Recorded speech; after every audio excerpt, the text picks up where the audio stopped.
Welcome to the podcast. If you'd like to listen to an ad-free version of this episode and all of our episodes, then search True Crime Today Premium Plus on Apple Podcasts and press subscribe. That's our premium channel where all of our ad-free and advanced episodes live, all in one place. True Crime Today Premium Plus. Search it on Apple Podcasts and press subscribe. Even try it for 3 days free. They thought they'd get away with it until now. This is Hidden Killers with Tony Bruschi, featuring retired FBI Special Agent Jennifer Coffindaffer.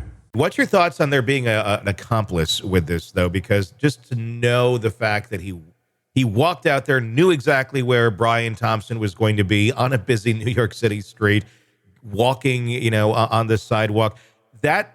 It really wasn't part of his normal routine either. So it wasn't like you're scoping this out every day, and then it's an obvious choice. How do you think he figured that part out? Do you think there was somebody on the inside that knew something? Well, initially, that was certainly early on before the note came out. Now, I'm not going to call it a manifesto. Yeah. Ted Kaczynski had a 70-page manifesto to explain his ideology. This was literally a one-page note. Yeah. And it seemed sort of, in a way, a note to himself. It was very rambling, just kind of his thoughts on, but he kind of explains that. He says how lucky he got, that he would procrastinated. It gave him longer to understand what was going on. He says he was completely fortuitous that Brian Thompson was going to be at this particular meeting. Remember, he was there 10 days in advance. So I do believe that he probably followed him from when he arrived and just patiently followed him, put him down at that hotel room, which was just across the street from where the conference was going to be, and patiently waited. He talks about his patience. Yeah. And I think he waited him out. And even though law enforcement initially said, and I think this is why a lot of analysts and other people were confused, they said he was only there minutes before he pounced. But I don't know that they really had looked at the footage of the hotel and his movements from the hostel to the hotel, which, they're going to be able to put that all together. Yeah. And it's pretty easy in New York City to blend in with a crowd and not be noticed. Anytime you're there, you look around, you see hundreds of people in any direction. So if he's watching from a distance, whether it be in that hotel lobby or just outside waiting for him to come out, there could have been a lot of surveillance leading up to those couple seconds on that sidewalk by him directly. Exactly. And that's kind of what I think at this point. I mean, he also makes it very clear.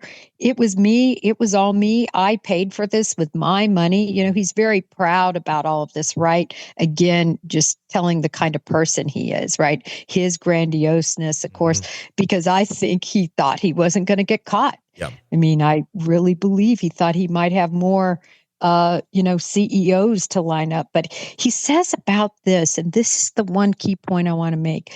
He says about this that the healthcare industry checked a lot of his boxes.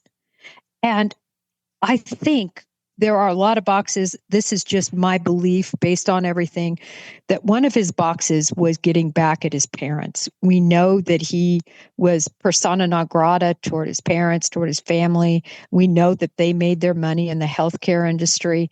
Wow, what a whammo this is to their whole legacy, to the empire they built, and just so shameful, right? And we know it was important to keep to be good people by what the grandmother said. Yeah. So I wondered if this was one of the boxes he checked. See, I did this on my own, in your face. Yeah. Look at what you did healthcare industry wise.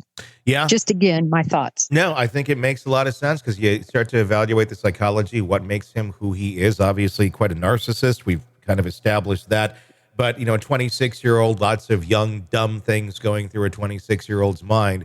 And at that age, a lot of it still is kind of like, I want to get on my own. And if your family is this, heaping large, giant that has a hill for you to climb up that maybe you don't want to climb up, going and doing something extreme to get a lot of attention on you, it's attention. And to a narcissist, attention is attention.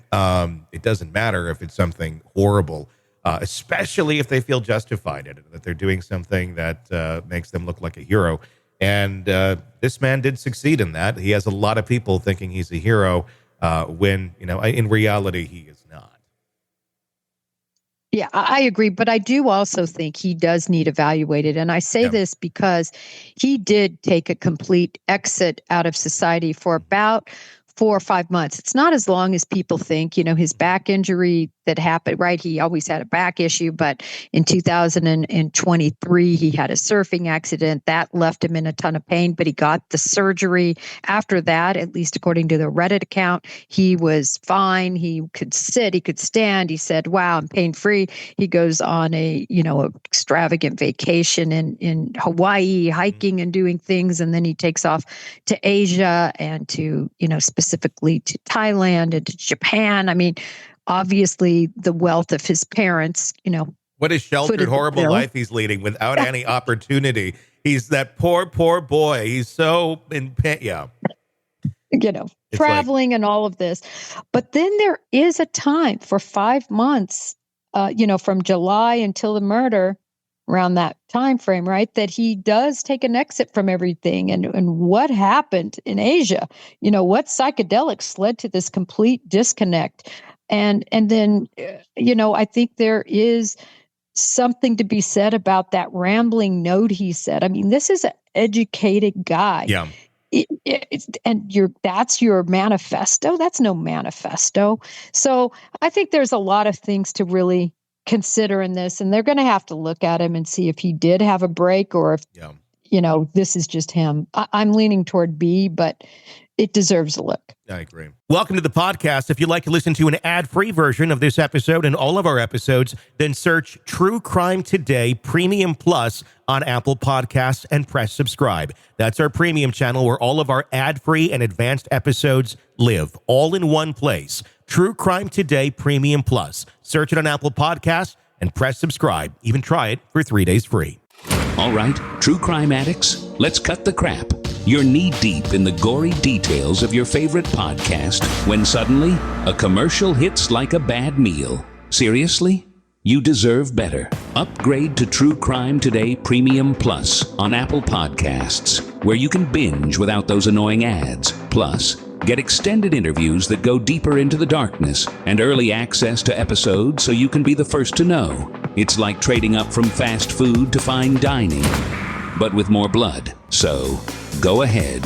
Search for True Crime Today Premium Plus on Apple Podcasts. Subscribe and feast on the good stuff.